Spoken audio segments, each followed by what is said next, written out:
दोस्तों, जैसा कि आप सभी को पता होगा कि अभी एनपीसीआई ने हाल ही में ऑनलाइन डीबीटी लिंकिंग की फीचर शुरू करी है, जहां पर अब आप ऑनलाइन डीबीटी लिंक कर सकते हो। लेकिन डीबीटी ऑनलाइन लिंक करने के लिए अभी तो सिर्फ 5 ही बैंक में ये फीचर आई है। धीरे धीरे करके आधार यूपीआई की तरह सभी बैंक आ जाएंगे वहां पर, तो फिर आप सारे बैंकों में कर पाएंगे। फिलहाल 5 bank, bank of Baroda, Canara bank, Indian overseas bank और कर्नाटका विकास ग्रामीण बैंक, इन 5 बैंकों में से किसी में भी खाता है तो आप ऑनलाइन डीबीटी लिंक कर सकते हो। ब्रांच जाने की जरूरत नहीं है। प्रोसेस हमने बता दिए हैं किस तरीके से ऑनलाइन डीबीटी लिंक करते हैं या फिर किस तरीके से अपना बैंक बदलते हैं, वो आप डिस्क्रिप्शन बॉक्स में देखेंगे तो आप लोगों को आइडिया लग जाएगा। लेकिन इन्हीं डीबीटी लिंक से जुड़े एक बहुत ही इंपॉर्टेंट सवाल लोगों के आ रहे हैं, जो कि काफ़ी अचंभित करने वाला है। लोगों का कहना है कि उन्होंने कभी भी जिस बैंक में अकाउंट नहीं ओपन कराया, उनका आधार कार्ड लिंक जो है वो बता रहा है उस बैंक से। जैसे उनका किसी भी, मान लो कि उनका बैंक ऑफ बड़ौदा में खाता है नहीं और उनका DBT link bank of Baroda में बता रहा है, उनको पता ही नहीं है कि उन्होंने कभी अकाउंट भी ओपन करवाया था। तो ऐसे में अब इस प्रॉब्लम का सॉल्यूशन क्या है, आज के इस वीडियो में आप लोगों को बताएंगे। तो अगर आपके साथ भी ऐसा कुछ हुआ है तो आप लोग इस वीडियो को पूरा देखिए। सबसे बड़ा सवाल कि ऐसी दिक्कत आती क्यों है, तो देखिए ऐसी दिक्कत तभी आती है जब हो सकता है कि आपने कभी ना कभी ऑनलाइन अकाउंट खोला होगा और आपको याद ना हो, जैसा मेरे साथ भी हुआ था। मैंने बहुत पहले अपना कोटक महिंद्रा बैंक में अकाउंट खोला था, जो कि मुझे याद नहीं था, और वहाँ पर मेरा डीबीटी लिंक था। तो फिर मैंने जो है वहाँ पर अपना बैंक में जाकर उसको हटवाया। तो ये चीज़ें हो सकती है कि आपने अकाउंट खोला हो या फिर किसी और ने आपके नाम से अकाउंट खोला हो और आपका आधार लिंक हो गया होगा, ये एक कारण हो सकती है। कभी कभी हो सकता है बैंक के मिस्टेक की वजह से भी आधार कार्ड जो है वो लिंक हो गया होगा दूसरे अकाउंट से। हालांकि ऐसा मुमकिन नहीं है, क्योंकि आपकी केवाईसी डिटेल्स एनपीसीआई के पास जाता है और तभी जो है आपका आधार कार्ड जो है वो डीबीटी के लिए लिंक किया जाता है। तो ये चांसेस कम है, हो सकता है गलती आप ही की कहीं ना कहीं हो। सबसे पहले तो ये जान लेते हैं कि हमें कैसे पता चलेगा कि हमारा डीबीटी लिंक किस बैंक से है। तो वो आप एनपीसीआई के वेबसाइट से ही पता लगा सकते हो। एनपीसीआई के वेबसाइट पर आएंगे, कंज्यूमर टैब में जाएंगे, उसके बाद भारत आधार सीडिंग इनेबलर आप लोगों को दिख रही है, उस पर क्लिक करेंगे तो यहाँ पर ऑनलाइन डीबीटी लिंक करने की प्रोसेस खुलेगी। सबसे ऊपर में रिक्वेस्ट फॉर आधार सीडिंग आप लोगों को दिख रही है, उस पर क्लिक करिएगा। उसके बाद गेट आधार मैप्ड स्टेटस पर क्लिक करेंगे, अपना आधार नंबर दर्ज करेंगे, कैप्चा दर्ज करेंगे, चेक स्टेटस पर क्लिक करेंगे। फिर आपके बैंक में रजिस्टर्ड मोबाइल नंबर पर एक ओटीपी जाएगी, उस ओटीपी को दर्ज करके सबमिट करेंगे तो आपको दिखा देगा सबसे नीचे में कि आपका डीबीटी लिंक है कि नहीं है, और अगर लिंक है तो कौन से बैंक में है।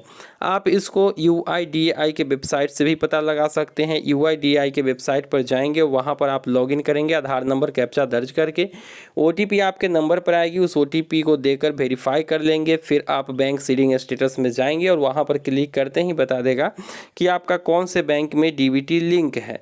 अगर वो बैंक बता रहा है जिसमें आपने कभी भी खाता नहीं खुलवाए हैं, तो इसको सोल्व करने के 2 आप लोगों के सामने विकल्प है। पहला बात कि आप अपना बैंक बदल लीजिए। जैसे मान लेते हैं कि बैंक ऑफ बड़ौदा में लिंक बता रहा है, मेरा एसबीआई में खाता है, तो आप एसबीआई में जाकर डीबीटी लिंक करवाइए। आपको जो है पुराने बैंक ऑफ बड़ौदा में डी लिंक करवाने की ज़रूरत नहीं है। अब चूंकि आपका वो खाता है भी नहीं और उस बैंक में आप जाएंगे भी तो कोई फ़ायदा नहीं है, तो आपको डिसीड करवाने की ज़रूरत नहीं है। सीधा आप जिस बैंक में खाता है वहाँ पर जाकर आधार सीडिंग की आप जो है रिक्वेस्ट दीजिए, आपका आधार जो है सीड कर दिया जाएगा और पुराने वाले बैंक से ऑटोमेटिक हट जाएगा। लेकिन बहुत ऐसे बैंक है जो आपको कहेंगे कि नहीं, अगर आपका पहले से कहीं पे लिंक है तो फिर आप जो है उसको डिलिंक करवाइए। अब आपको तो पता ही नहीं कि आपका खाता है कि नहीं है, और उस बैंक में है जहाँ पर लिंक, जहाँ पर आपका कोई खाता भी नहीं है। अब ऐसी स्थिति में आप क्या कर सकते हैं, आप तो बीच में फंस जाएंगे, आप डिसीड करवा नहीं पाएंगे और ये बैंक बिना सीड किए अगला लिंक करेगा नहीं। हालांकि प्रोसेस ऐसा नहीं है, एनपीसीआई की प्रोसेस सिंपल है। किसी भी बैंक में आप लिंक करवाइए, अगर पहले से कहीं पे लिंक है तो वो ऑटोमेटिक हट जाके नया बैंक में आधार कार्ड जो है वो सीड हो जाती है। लेकिन आप उम्मीद कम ही रखिए कि ऐसा कुछ होगा, क्योंकि आपको पहले वाले से डिसीड करने को बोलेगा। अब बात कर लेते हैं ऑनलाइन की, चूंकि ऑफलाइन में मुमकिन नहीं है, ब्रांच जा जाकर आप थक जाएंगे, बहुत से लोग थक चुके हैं। तो करना क्या है कि एनपीसीआई के वेबसाइट पे आ जाना है। एनपीसीआई के वेबसाइट पर आएंगे, तो एनपीसीआई के वेबसाइट पर आप लोगों को आ जाना है। यहाँ पर नीचे में आएंगे तो कंज्यूमर टैब दिख रहा है, इस पर क्लिक करेंगे। भारत आधार सीडिंग इनेबलर सबसे नीचे में है, इस पर क्लिक करेंगे तो फिर आपके सामने ऑनलाइन आधार सीडिंग के ऑप्शन आ जाएंगे। अब चूंकि आपका जो आधार है वो ऐसे बैंक में दिखा रहा है लिंक किया हुआ जिसमें आपका खाता नहीं है, तो आप जो है यहाँ पर डिसीड भी नहीं कर पाएंगे। सबसे ऊपर में आपको अपना आधार नंबर देना होता है, उसके बाद आप सीड करवाना चाहते हैं कि डिसीड, तो आपके उस बैंक में जिसमें लिंक है उसमें अगर आप डिसीडिंग सेलेक्ट करेंगे और मान लेते हैं अपना बैंक सेलेक्ट करेंगे कि किस बैंक में आपका है, तो मान लेते हैं कि हमारा जो है बैंक ऑफ बड़ौदा में दिखा रहा है, तो बैंक ऑफ बड़ौदा का यहाँ पर आप लोगों को अकाउंट नंबर देना है, फिर से दोबारा वही अकाउंट नंबर देना है। लेकिन आपको तो पता ही नहीं है कि आपका अकाउंट नंबर है क्या, आपका अकाउंट नंबर भी नहीं होगा, तो ऐसे में आपको क्या करना है, डिसीडिंग नहीं करना है, आपको सीडिंग पर क्लिक करना है। पहले तो ऊपर में आपको आधार नंबर दर्ज कर देना है, उसके बाद आप सीडिंग पर क्लिक करेंगे। और चूंकि आपका बैंक ऑफ बड़ौदा में दिखा रहा है और मान लेते हैं कि अब हमें जो है केनरा बैंक में करना है, तो बैंक ऑफ बड़ौदा में किसी का भी है उसमें लिंक हो गया है आपका, कोई दिक्कत नहीं है, आप सीधा यहाँ पर केनरा बैंक सर्च कर लेंगे। मतलब उदाहरण दे रहे हैं कि आपका बैंक ऑफ बड़ौदा में शो हो रहा है, आपको केनरा बैंक में जाना है, तो यहाँ पर हमने सीडिंग का ऑप्शन सेलेक्ट किया है, केनरा बैंक सेलेक्ट किया, और चूंकि हमारा ऑलरेडी सीड है वहाँ से तो हम हटा नहीं सकते हैं, तो आपको सीधा यहाँ पर तीसरा ऑप्शन सेलेक्ट कर लेना है, movement from one bank to another bank, यानी कि एक बैंक से हम दूसरे बैंक में अपना डीबीटी लिंक करना चाहते हैं। तो आपने तीसरा ऑप्शन सेलेक्ट कर लिया। अब आपको यहाँ पर अकाउंट नंबर नीचे में दे देना है। अब अकाउंट नंबर कौन से बैंक का देना है, तो अब आपको केनरा बैंक का देना है। केनरा बैंक का तो आपको अकाउंट नंबर पता है चूँकि वो आप ही का अकाउंट है। पहले वाले बैंक ऑफ बड़ौदा में था तो आपको पता नहीं था, क्योंकि पता नहीं किसका अकाउंट है, आपने कहा, आपको लगता है कि मैंने कभी खुलवाया नहीं, तो छोड़िए उसको। आप केनरा बैंक का आपके पास अकाउंट नंबर है तो फिर केनरा बैंक आपने सेलेक्ट किया। आप एक बैंक से दूसरे बैंक में अपना आधार लिंक करवाने जा रहे हैं, उसको सेलेक्ट किया, केनरा बैंक का अकाउंट नंबर देंगे, दोबारा से वही अकाउंट नंबर देंगे, टीएनसी को एक्सेप्ट करेंगे और उसके बाद ये वाला टीएनसी एक्सेप्ट करेंगे। इस वाले कैप्चा को यहाँ पर दर्ज करके प्रोसीड पर क्लिक करेंगे। फिर आपके आधार में जो मोबाइल नंबर रजिस्टर्ड है उस पर एक ओटीपी आ जाएगी, उस ओटीपी को दर्ज करेंगे।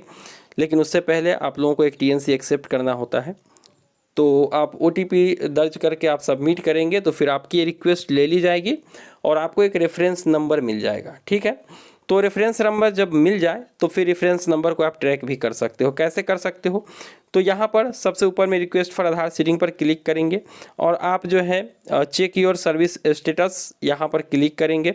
इस पर क्लिक करेंगे तो आपने रिक्वेस्ट कौन सी दी है, आपने सीडिंग की रिक्वेस्ट दी है तो सीडिंग सेलेक्ट करेंगे। आप यहाँ पर क्या सेलेक्ट करेंगे, किस तारीख को आपने दिया, तो 18 तारीख को हमने दिया तो 18 तारीख सेलेक्ट कर लिया। अब आपने कौन सी रिक्वेस्ट दी थी, तो आपने एक बैंक से दूसरे बैंक में शिफ्ट करने के लिए दिया था तो तीसरा ऑप्शन सेलेक्ट कर लेंगे। अब सर्विस में आपको सिर्फ एक ही ऑप्शन मिलेंगे, आधार सीडिंग स्टेटस, तो उसको सिलेक्ट कर लीजिएगा। नीचे में यहाँ पर आप अपना रेफरेंस नंबर दर्ज करेंगे, कैप्चा डाल के चेक स्टेटस पर क्लिक करेंगे तो फिर आपका स्टेटस क्या है उस आधार सीडिंग का या फिर बैंक चेंज करने का वो आपको पता चल जाएगा। तो यही दो तरीका है आपके, जो अगर किसी भी बैंक में जहाँ पर आपका खाता नहीं है वहाँ पर अगर लिंक हो चुका है तो आप नए बैंक में सीधा सीधा उसको शिफ्ट कर लीजिए, आपको कहीं भी जाने की ज़रूरत नहीं है। लेकिन सबसे बड़ी दिक्कत की बात यह है कि आप जो है फ़िलहाल ऑनलाइन अगर आप ये सब करना चाहते हैं तो अभी जो बैंक है वो यहाँ पर सिर्फ 5 बैंक दिख रहे हैं, bank of Baroda, Canara bank, Indian overseas bank और कर्नाटका विकास ग्रामीण बैंक। इन 5 बैंक में ही आप ऑनलाइन ये सब कर सकते हो। धीरे धीरे करके सारे बैंकों की लिस्ट यहाँ पर आ जाएगी, तो आप लोग वेट करिए, जैसे ही और बैंक आती है आप लोगों को वीडियो दे दूँगा। लेकिन अगर आपको वाकई में अपना बैंक बदलना है ऑनलाइन में तो फिर आपको इन 5 बैंक में से किसी एक बैंक में खाता खुलवाना होगा फिलहाल के लिए, अगर आप ऑनलाइन करना चाहते हैं तो। नहीं तो ब्रांच जाके आप अपना डीबीटी लिंक चेंज करने को बोलिए, बहुत ऐसे बैंक है जो आपका डीबीटी चेंज कर देते हैं। और अगर इंडिया पोस्ट पेमेंट बैंक में खाता है तो 100% आपका जो है डीबीटी चेंज हो जाएगा बिना डिसीड किए हुए ही। तो मुझे उम्मीद है कि ये वीडियो आप लोगों के लिए बहुत हेल्पफुल हुई होगी। फिर भी कोई सवाल है तो कमेंट सेक्शन में लिखें, बाकी डिस्क्रिप्शन बॉक्स में दिए गए वीडियो को भी आप खंगाल सकते हैं, काफ़ी हेल्पफुल वीडियो की लिंक हमने दे दी है।